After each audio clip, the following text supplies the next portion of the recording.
इस वीडियो में हम पढ़ रहे हैं क्लास 9 के ज्योग्राफी के चैप्टर 2 को, जिसका नाम है फिजिकल फीचर्स ऑफ इंडिया। और यह वीडियो नंबर 4। इसी के पहले 3 वीडियो किए हैं मैंने इस चैप्टर के ऊपर। तो अगर आपने उन वीडियोस को नहीं देखा तो नीचे डिस्क्रिप्शन में लिंक है जहां से आप सारे वीडियोस इस चैप्टर के देख सकते हैं। तो देखिए, अगर आपने पिछला वीडियो देखा है तो आपको पता होगा कि पिछले वीडियो में हमने यहाँ पर एंड किया था, यानी जो हमारा नॉर्दर्न प्लेन्स था उसको हमने पढ़ा था। और इस वीडियो में हम पढ़ने वाले हैं पेनिनसुलर प्लेटू के बारे में। तो देखिए, जो पेनिनसुलर प्लेटू है वो एक तरीके का टेबल लैंड है, और यहाँ पर आपको ओल्ड क्रिस्टलाइन, इग्नियस और मेटामॉर्फिक रॉक्स मिलते हैं, यानी पुराने क्रिस्टलाइन, इग्नियस और मेटामॉर्फिक रॉक्स मिलते हैं। तो ये चीज़ तो आप समझ गए, लेकिन यहाँ पर टेबल लैंड को आप समझ नहीं पा रहे होंगे कि आखिर ये टेबल लैंड क्या होता है। तो देखिए, टेबल लैंड को सिंपली हम एक तरीके से कह सकते हैं कि जिस तरीके से टेबल होता है, कि बिल्कुल टेबल आप मान लीजिए अपने रूम में रखते हैं, तो क्या होता है, रूम का सरफेस काफ़ी लो होता है, फिर और टेबल जो होता है वो काफ़ी हाई होता है। तो बिल्कुल इसी तरीके का स्ट्रक्चर हमारा प्लेटू का भी होता है। जो हमारा पेनिनसुलर प्लेटू है बिल्कुल ऐसा ही स्ट्रक्चर है। तो एग्जाम्पल मैं आपको एक दिखाता हूँ। तो देखिए, यहाँ पर जैसा कि इमेज आप देख सकते हैं, इसमें एक तरफ बिल्कुल लो लैंड है, बिल्कुल फ्लैट लो लैंड है, लेकिन वहीं जो हमारा प्लेटू रीजन है वो बहुत ही अचानक एकदम राइज हो गया, बहुत ही ऊंचा उसका सरफेस है और उसका राइज बिल्कुल फ्लैट है। तो इसी को हम टेबल लैंड कहते हैं। तो बिल्कुल ऐसा ही स्ट्रक्चर हमारे पेनिनसुलर प्लेटू का भी है। तो इसके बाद अगर हम आगे बढ़ते हैं तो आखिर इसका फॉर्मेशन कैसे हुआ। तो इसका फॉर्मेशन हुआ था गोंडवाना लैंड से, जब टूट कर ये पूरा हिस्सा जब ड्रिफ्ट हुआ, तो इस वजह से तो जो गोंडवाना लैंड का हिस्सा था वो जब टूटा तो उसी से इसका फॉर्मेशन हुआ। और ये ओल्डेस्ट जो लैंड मास है उसका एक हिस्सा है। और ये जो प्लेटू है इसके बहुत ही ब्रॉड, इसमें बहुत ही आपको ब्रॉड और शैलो वैलीज मिल जाते हैं, राउंडेड हिल्स मिल जाते हैं। ये सभी इस रीजन में मौजूद हैं, पेनिनसुलर प्लेटू में मौजूद हैं। और ये देखिए, ये जो पूरा पेनिनसुलर प्लेटू है इसके हम 2 ब्रॉड डिविजन्स कर सकते हैं, 2 हिस्सों में बांट सकते हैं, जिनका नाम है सेंट्रल हाईलैंड और डेक्कन प्लेटू। तो इन दोनों के बारे में हम अलग अलग पढ़ेंगे।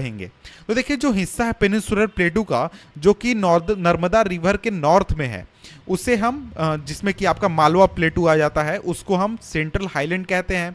और ये जो रीजन है इसके आपके साउथ में आपको विंध्या रेंज मिल जाता है, और इसके नॉर्थ वेस्ट में आपको अरावली मिल जाता है। और इसका जो फर्दर वेस्टवर्ड एक्सटेंशन है वो आपको सैंडी और रॉकी डेजर्ट जो है राजस्थान का रेगिस्तान, वहाँ पर जाकर मिलता है। और इसमें जो नदियाँ बहती हैं इस रीजन में वो हैं चंबल, सिंध, बेतवा और केन। और इसका जो एक तरीके से स्लोप है, इन नदी का जो बहाव है वो साउथ वेस्ट से नॉर्थ वेस्ट की तरफ है। और इसी से हमें पता चलता है कि इस पूरे रीजन का स्लोप कैसा है। तो इस पूरे रीजन का स्लोप साउथ वेस्ट से नॉर्थ ईस्ट की तरफ है, सॉरी नॉर्थ वेस्ट मैंने कह दिया। तो इस चीज़ को हम थोड़ा सा इमेज के जरिए देख लेते हैं ताकि आपको ये चीज़ अच्छी तरीके से समझ में आए। तो यहाँ पर आप देख सकते हैं कि हमारे सामने इमेज है इंडिया का, और इसमें यहाँ पर आप देख सकते हैं कि यहाँ पर आपका नर्मदा रिवर है। तो यहाँ पर आपका ये नर्मदा रिवर है, तो इसके ऊपर ये जो पूरा इलाका है ये आपका हो जाता है सेंट्रल हाईलैंड। और इस नर्मदा रिवर के नीचे जो ये जो पूरा इलाका है ये आपका हो जाता है डेक्कन प्लेटू। तो इसी को जो हमारा पूरा पेनिनसुलर प्लेटू है इसको हम 2 हिस्सों में बांटते हैं। नर्मदा रिवर इसका बॉर्डर है, सॉरी इसको 2 हिस्सों में बांटता है। नीचे हो गया डेक्कन प्लेटू, ऊपर हो गया सेंट्रल हाईलैंड। और इसी को अगर हम देखें तो यहाँ पर अगर आप ध्यान देंगे तो आप पाएंगे कि ये जो सेंट्रल प्लेटू है, सॉरी सेंट्रल हाईलैंड है, इसके आपके नॉर्थ वेस्ट में आपको यहाँ पर अरावली रेंज है, और इसके साउथ में आपको यहाँ पर विंध्या रेंज है। और यही आपको वहाँ पर बताया गया है कि विंध्या रेंज यहाँ पर है और यहाँ पर अरावली रेंज है। और यहाँ पर देख सकते हैं इस सेंट्रल हाईलैंड से आपको चंबल नदी निकलती है, केन नदी निकलती है, यहाँ पर बेतवा नदी निकलती है, और भी बहुत सारी नदियाँ निकलती हैं। तो इसी चीज़ की यहाँ पर बात की गई थी हमारे टेक्स्ट बुक में। और इसी को अगर हम बात आगे करें तो जो सेंट्रल हाईलैंड है वो वेस्ट में काफ़ी वाइड है और ईस्ट में काफ़ी ये नैरो हो जाती है। तो यहाँ जैसा कि इमेज में आप देख सकते हैं, इमेज में कि देखिए इस रीजन में यानी वेस्ट रीजन जो है वहाँ पर ये जो पूरा सेंट्रल हाईलैंड है, यानी यहाँ पर जो सेंट्रल हाईलैंड है वो काफ़ी चौड़ा है, इतना चौड़ा है। लेकिन जब ईस्ट में हम जाते हैं तो सेंट्रल हाईलैंड है वो आपको काफ़ी पतला हो जाता है। इस रीजन में देख सकते हैं काफ़ी पतला हो जाता है। तो देखिए इस रीजन का जो ईस्टवर्ड एक्सटेंशन है इस प्लेटू का, उसे हम बुंदेलखंड और बाघेलखंड के नाम से जानते हैं, जिसका लोकल नाम यही है। और जो छोटा नागपुर प्लेटू है वो इसका और भी फर्दर ईस्टवर्ड एक्सटेंशन है, यानी इसी जो हमारा मालवा प्लेटू है या फिर जो सेंट्रल हाईलैंड है उसका ईस्टवर्ड एक्सटेंशन है हमारा छोटा नागपुर प्लेटू। और इसमें से आपको दामोदर रिवर निकलती है। तो यहाँ पर उसको भी हम इमेज के जरिए देख लेते हैं। तो देखिए ये जो आपका रीजन है, जहाँ पर मैंने ब्लैक से इसको मार्क किया, फिर से मैं दिखा देता हूँ। तो ये जो पूरा रीजन है, ये जो पूरा रीजन है ये आपका छोटा नागपुर प्लेटू है, और ये भी आपके सेंट्रल हाईलैंड का हिस्सा है। और सेंट्रल हाईलैंड का हिस्सा जो है वो आपको नॉर्थ ईस्ट रीजन में भी देखने को मिल जाता है, यानी इस रीजन में। ये जो आपका यहाँ पर ब्लैक कलर यहाँ पर मैंने दिखाया है, ये रीजन जो है आपका, ये भी आपके सेंट्रल हाईलैंड का ही हिस्सा है, लेकिन वो इससे टूटा हुआ है, इससे अलग है। तो हमने सेंट्रल हाईलैंड के बारे में तो पढ़ लिया, अब हम पढ़ते हैं डेक्कन प्लेटू के बारे में। तो देखिए जो डेक्कन प्लेटू है वो एक तरीके का ट्रायंगुलर लैंडमास है जो कि नर्मदा रिवर के साउथ में स्थित है। तो अभी हमने मैप में देखा कि डेक्कन प्लेटू कहाँ स्थित है, और उसका साइज आप देखेंगे, स्ट्रक्चर आप देखेंगे तो वो आपको ट्रायंगुलर देखने को मिलेगा। और इसके नॉर्थ में, नॉर्थ बॉर्डर पर आपको सतपुरा रेंज स्थित है, और वहीं इसके आपको जो ईस्टर्न रीजन है वहाँ पर आपको महादेव पहाड़ियाँ या फिर कैमूर हिल्स या फिर मैकल हिल्स आपको देखने को मिल जाएंगे। और इसको आप चाहें तो एक तरीके से मैप में देख सकते हैं। और डेक्कन प्लेटू की अगर हम बात करें तो डेक्कन प्लेटू जो है वो उसके वेस्ट रीजन का जो हाइट है वो ज़्यादा है ईस्ट के रीजन से, और स्लोप जो है वो वेस्ट टू ईस्ट है। तो ये इस चीज़ को मैं थोड़ा सा एक्सप्लेन करने की कोशिश करता हूँ। तो देखिए मान लीजिए ये आपका डेक्कन प्लेटू है, तो इसका जो ईस्ट रीजन है, वेस्ट रीजन है, और इसका जो ईस्ट रीजन है, तो वेस्ट रीजन में डेक्कन प्लेटू का हाइट ज़्यादा है और इसके ईस्ट रीजन में हाइट कम है। तो इस तरीके का स्ट्रक्चर है आपके पेनिनसुलर प्लेटू का। जो वेस्ट रीजन है वहाँ पर हाइट आपको ज़्यादा है और ईस्ट रीजन में इसका हाइट कम है। तो इसको अब आगे देखते हैं। तो देखिए जो इस प्लेटू का एक एक्सटेंशन आपको नॉर्थ ईस्ट रीजन में भी देखने को मिल जाएगा, जिसे कि लोकली मेघालय या फिर कार्बी आंगलोंग प्लेटू कहा जाता है, या फिर नॉर्थ काचर हिल्स कहा जाता है। और इसको एक तरीके से फॉल्ट या फिर भ्रंश के जरिए ये टूट कर अलग हो गया छोटा नागपुर प्लेटू से। और इसमें 3 आपको प्रोमिनेंट हिल्स देखने को मिल जाते हैं, जो कि है गारो, खासी और जैंतिया। तो इस चीज़ को मैं आपको मैप के जरिए दिखाने की कोशिश करता हूँ। तो यहाँ पर आप देख सकते हैं, तो ये जो रेड आपको यहाँ पर मार्क देखने को मिल रहा है, यहाँ पर और यहाँ पर, तो ये जो है आपको गारो, खासी और जैतिया आपको पहाड़ियाँ हैं। तो इसको अब हम आगे कंटिन्यू करते हैं। तो इसके बाद आगे चलते हैं और आगे कुछ चीज़ें पढ़ते हैं। तो देखिए जो वेस्टर्न घाट्स हैं और जो ईस्टर्न घाट्स हैं वो एक तरीके से वेस्टर्न और ईस्टर्न एजेस पर स्थित हैं डेक्कन प्लेटू के। और जो वेस्टर्न घाट है वो एक तरीके से वेस्टर्न कोस्ट के पैरेलल में है, और वो एक तरीके से कंटिन्यूअसली उसके साथ पैरेलली में ऊपर से नीचे तक है। और यहाँ पर आपको, अगर आप इन रीजन्स को पार करना चाहते हैं, वेस्टर्न घाट्स को पार करना चाहते हैं, तो आप इनको सिर्फ पासेस के जरिए ही पार कर सकते हैं। और मैप में आप चाहें तो कुछ इंपॉर्टेंट रीजन जैसे थाल, भोर या फिर पाल घाट्स को एक तरीके से इंडिकेट कर सकते हैं या फिर देख सकते हैं। तो देखिए वेस्टर्न घाट की बात करें तो वेस्टर्न घाट जो है वो हाइयर हैं ईस्टर्न घाट से। तो देखिए अभी जैसे मैंने बताया कि जो पेनिनसुलर प्लेटू है वो वेस्टर्न रीजन में उसकी हाइट ज़्यादा है ईस्टर्न रीजन के मुकाबले। तो उसी चीज़ को अगर आप यहाँ पर देखें तो जो वेस्टर्न घाट है उसकी हाइट भी ज़्यादा है ईस्टर्न घाट के मुकाबले। और जो वेस्टर्न घाट है उनका एवरेज एलिवेशन है वो 900 से 1600 मीटर है। वहीं जो आपका ईस्टर्न घाट है उसका एवरेज एलिवेशन है 600 मीटर। जो ईस्टर्न घाट है वो महानदी वैली से शुरू होती है और ये नीलगिरीज तक जाती है साउथ में। और ईस्टर्न घाट की बात करें तो ईस्टर्न घाट काफ़ी डिसकंटिन्यूअस है और इरेगुलर है। उसका रीज़न ये है कि बहुत सारे रिवर्स ने इसको कई सारे जगहों से काट दिया है, कई जगहों से तोड़ दिया है बे ऑफ बंगाल में। और जो वेस्टर्न घाट हैं वो एक तरीके से ओरोग्राफिक रेन को कॉज करते हैं। उसका रीज़न ये है कि जो विंड होता है जो कि मॉइस्ट एयर को अपने साथ लाता है वो वेस्टर्न स्लोप से टकराकर इस रीजन में काफ़ी बारिश कराता है, काफ़ी वर्षा कराता है। और जो वेस्टर्न घाट्स हैं उनको बहुत सारे अलग अलग लोकल नाम से भी जाना जाता है। और जो हाइट है वेस्टर्न घाट्स का वो एक तरीके से इंक्रीज करता है नॉर्थ से साउथ की तरफ। तो इस चीज़ को भी मैं आपको समझाने की कोशिश करता हूँ मैप से। तो देखिए यहाँ पर आप देख सकते हैं कि जो वेस्टर्न घाट है ये रीजन हो गया, ये रीजन वेस्टर्न घाट यहाँ पर।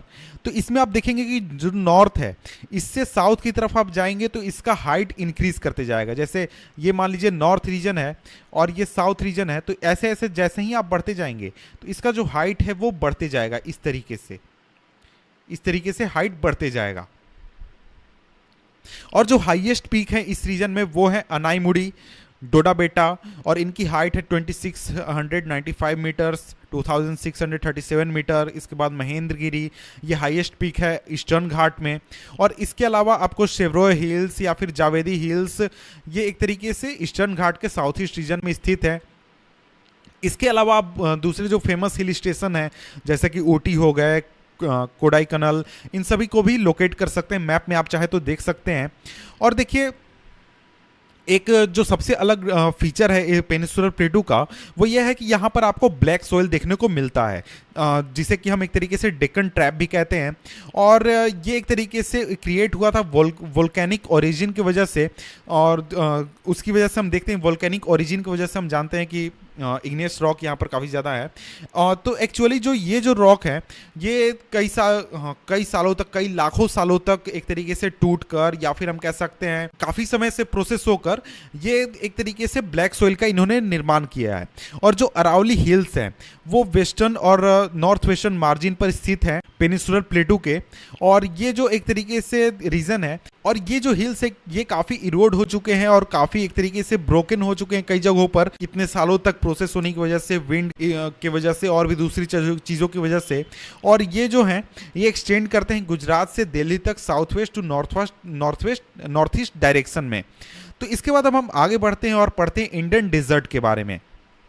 तो देखिए जो इंडियन डेजर्ट है वो अरावली हिल के वेस्टर्न रीजन्स में लाई करता है, वेस्टर्न डायरेक्शन में लाई करता है। और ये एक तरीके का अनड्यूलेटिंग सैंडी प्लेन है, और यहाँ पर आपको सैंड ड्यून्स देखने को मिल जाते हैं। और इस रीजन में बहुत ही कम बारिश होती है, करीब 150 mm से भी कम होती है। और यहाँ पर आपको एरिड क्लाइमेट देखने को मिल जाता है, और यहाँ पर वेजिटेशन का कवर जो है वो भी काफ़ी लो है। और यहाँ पर जो स्ट्रीम्स हैं वो अपीयर होती हैं रेनी सीजन में, लेकिन ये तुरंत ही गायब हो जाती हैं, तुरंत ही डिसअपियर हो जाते हैं, क्योंकि यहाँ पर इनको इतना पानी नहीं मिलता कि ये सी तक पहुँच सके या फिर आपको समुद्र तक पहुँच सके। और इस रीजन में लूनी जो है वो सबसे बड़ी नदी है, एक तरीके से हम कह सकते हैं कि एकमात्र बड़ी नदी है जो कि इस रीजन में बहती है।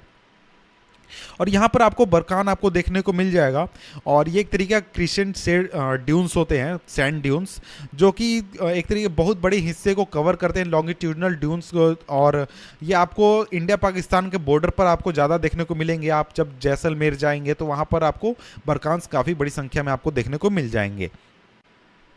इसके बाद अब हम पढ़ते हैं कोस्टल प्लेन्स को। तो देखिए जो पेनिनसुलर प्लेटू है इसके कॉर्नर में, यानी इसके बिल्कुल बगल में आपको नैरो कोस्टल स्ट्रिप्स देखने को मिल जाते हैं, जो कि अरेबियन सी के एक तरीके से पैरेलली चलते हैं वेस्ट में, और बे ऑफ बंगाल के पैरेलली चलते हैं ईस्ट में। तो देखिए जो वेस्टर्न कोस्ट है, जो कि एक तरीके से वेस्टर्न घाट और अरेबियन सी के बीच में है, वो एक तरीके का नैरो प्लेन है। और इसमें आपको 3 सेक्शंस हो जाते हैं, 3 हिस्सों में हम इसको बांट सकते हैं। इसमें जो नॉर्दर्न हिस्सा है उसको हम कोंकण कहते हैं, जो कि मुंबई से गोवा तक है। सेंट्रल हिस्सा जो है उसे कन्नड़ प्लेन कहते हैं, और जो साउदर्न हिस्सा है उसे हम मालाबार कोस्ट कहते हैं। और इसके साथ ही जो प्लेन्स है आपके बे ऑफ बंगाल रीजन में मौजूद, वो काफ़ी वाइड हैं, काफ़ी चौड़े हैं, और उनका जो लेवल है वो काफ़ी समतल है। और जो नॉर्दर्न पार्ट जो है इसका, उसको कहा जाता है नॉर्दर्न सिरकार, और वहीं जो साउदर्न पार्ट है उसको कोरोमंडल कोस्ट कहा जाता है। और इसके साथ ही जो बड़ी नदियां हैं जैसे कि महानदी, गोदावरी, कृष्णा, कावेरी, इन सभी ने इस पूरे रीजन में इस कोस्ट पर बहुत ही बड़े बड़े डेल्टा क्रिएट कर दिए हैं। और लेक चिल्का जो है वो एक तरीके का बहुत ही इंपॉर्टेंट फीचर है, ईस्टर्न कोस्ट में बहुत ही इंपॉर्टेंट है। और यहाँ पर एक चीज़ आपको जान लेनी चाहिए कि जो चिल्का लेक है वो इंडिया में लार्जेस्ट साल्ट वाटर लेक है, और ये उड़ीसा में स्थित है, जो कि एक तरीके से महानदी डेल्टा के साउथ में है। इसके बाद अब हम आगे बढ़ते हैं और पढ़ते हैं आइलैंड्स के बारे में। तो देखिए यहाँ पर हमने इंडिया के बहुत बड़े रीजन्स को हमने कवर कर लिया, जो मेनलैंड है उसको कवर कर लिया, हिमालयस को कवर कर लिया, नॉर्दर्न प्लेन को कवर कर लिया, पेनिनसुलर प्लेटू सब कवर कर लिया। अब हम पढ़ने वाले हैं आइलैंड्स के बारे में। तो देखिए जो इसके अलावा जो रीजन है, इन सभी रीजन्स के अलावा मेनलैंड इंडिया के अलावा इंडिया के पास दो ग्रुप्स में आइलैंड है। दो ग्रुप्स कहने का मतलब है कि जितने भी आइलैंड्स हैं उनको हम मेनली दो हिस्सों में बांटते हैं। पहला तो आपका लक्षद्वीप हो गया और दूसरा आपका अंडमान एंड निकोबार हो गया। तो आप चाहें तो लक्षद्वीप जो आइलैंड है उसको लोकेट कर सकते हैं मैप पर, जो कि मालाबार कोस्ट है केरला का, उससे काफ़ी नज़दीक है। ये जो ग्रुप है आइलैंड का, यहाँ पर आपको बहुत ही स्मॉल कोरल आइलैंड्स देखने को मिल जाते हैं और शुरुआत में इन्हें लक्षद्वीप, मिनिकॉय एंड एमिनिटी कहा जाता था। 1973 में इनको रीनेम किया गया था इंडियन गवर्नमेंट द्वारा और इसको फिर नाम दिया गया था लक्षद्वीप। तो देखिए ये जो पूरा रीजन है यानी लक्षद्वीप जो है ये कवर करता है 32 स्क्वायर किलोमीटर और कावरती जो है वो एक तरीके का एडमिनिस्ट्रेटिव हेडक्वार्टर है लक्षद्वीप का। और ये जो आइलैंड है इसमें आपको डाइवर्सिटी देखने को मिलेगी फ्लोरा और फौना का। और इसके साथ ही जो पिट्टी आइलैंड है जिसमें कि लोग एक तरीके से रहते हैं, वो अनइनहेबिटेड है यानी वहाँ पर लोग नहीं रहते हैं, वहाँ पर एक बर्ड सेंचुरी भी है। तो यहाँ पर देखिए कोरल्स के बारे में बताया गया, आप चाहें तो पढ़ लें, एग्जाम में आपसे पूछा जा सकता है, डेफिनेशन एक्सप्लेनेशन आपको दिया गया है। और एक तरीके से इसके साथ ही अगर आप देखें बे ऑफ बंगाल में तो आपको एक लंबा चेन देखने को मिलेगा आइलैंड्स का। और ये जो पूरा रीजन है, ये जो आइलैंड का ग्रुप है इसे हम कहते हैं अंडमान एंड निकोबार आइलैंड्स। और इनकी जो साइज़ है ये काफ़ी बड़ी है, इनकी साइज़ बड़ी है और इसमें या इस ग्रुप में बहुत ही ज़्यादा संख्या में आपको आइलैंड्स मिलते हैं और ये काफ़ी एक तरीके से अलग थलग है। और ये जो पूरा इंटायर रीजन है इसको दो ब्रॉड कैटेगरीज में हम बांटते हैं, यानी पूरे आइलैंड ग्रुप को दो हिस्सों में हम रख सकते हैं। पहला तो अंडमान हो गया जो कि नॉर्थ में है और निकोबार जो कि साउथ में है। और ऐसा माना जाता है कि ये जो आइलैंड्स हैं ये सबमरीन माउंटेन्स के एक हिस्से हैं। तो सबमरीन माउंटेन्स क्या होते हैं ये भी आप चाहे तो गूगल कर लें, लेकिन ये उतना इंपॉर्टेंट नहीं है इसलिए इसको हम छोड़ देते हैं। तो देखिए ये जो आइलैंड ग्रुप्स हैं यहाँ पर आपको बहुत ही एक तरीके से स्ट्रेटजिक इंपॉर्टेंस है इन आइलैंड्स का इंडिया के लिए, क्योंकि ये एक ऐसी पोजीशन पर हैं जो कि काफ़ी इंपॉर्टेंट है इंडिया के लिए इंडियन ओशियन में। और इस रीजन में भी यानी कि इस आइलैंड ग्रुप में भी आपको बहुत ही ज़्यादा diversity of flora and fauna देखने को मिल जाता है। और ये जो आइलैंड है ये इक्वेटर के काफ़ी करीब है, इसलिए यहाँ पर आपको इक्वेटोरियल क्लाइमेट देखने को मिल जाता है और यहाँ पर फॉरेस्ट कवर जो है वो काफ़ी थिक है। और यहाँ पर सिंपली आपसे कहा गया है कि देखिए यहाँ पर एक तरीके से समरी है इस चैप्टर का, a detailed account on different physiographic units highlight the unique features of each reason. तो देखिए यहाँ पर हमने पढ़ा बहुत ही अलग अलग फिजियोग्राफिक यूनिट्स के बारे में इंडिया के, और ये सभी एक तरीके से यूनिक फीचर्स बताते हैं अलग अलग इलाकों के। और it would however be clear that each region complements the other and make the country richer in its natural resources. तो देखिए जो भी हिस्सा है इंडिया का वो एक तरीके से इंडिया को अमीर बनाता है अपने नेचुरल रिसोर्सेज से। जैसे कि माउंटेन्स की बात करें तो वो वाटर और फॉरेस्ट वेल्थ का काफ़ी इंपॉर्टेंट सोर्स है। नॉर्दर्न प्लेन जो है वो ग्रैनरीज है इंडिया का, वो एक तरीके से बेस प्रोवाइड करते हैं पहले की सिविलाइजेशन, यानी कि शुरुआत में जितने भी सिविलाइजेशन बने वो एक तरीके से उनका बेस क्या था, उनका बेस था नॉर्दर्न प्लेन्स। और इसके साथ ही जो प्लेटू है वहाँ पर आपको मिनरल्स मिल जाते हैं और वो एक तरीके से क्रूशियल रोल अदा करते हैं इंडस्ट्रियलाइजेशन, कंट्री के इंडस्ट्रियलाइजेशन में। और इसके साथ ही जो कोस्टल रीजन है आइलैंड ग्रुप्स है ये एक तरीके से हेल्प करते हैं फिशिंग और पोर्ट एक्टिविटीज़ में।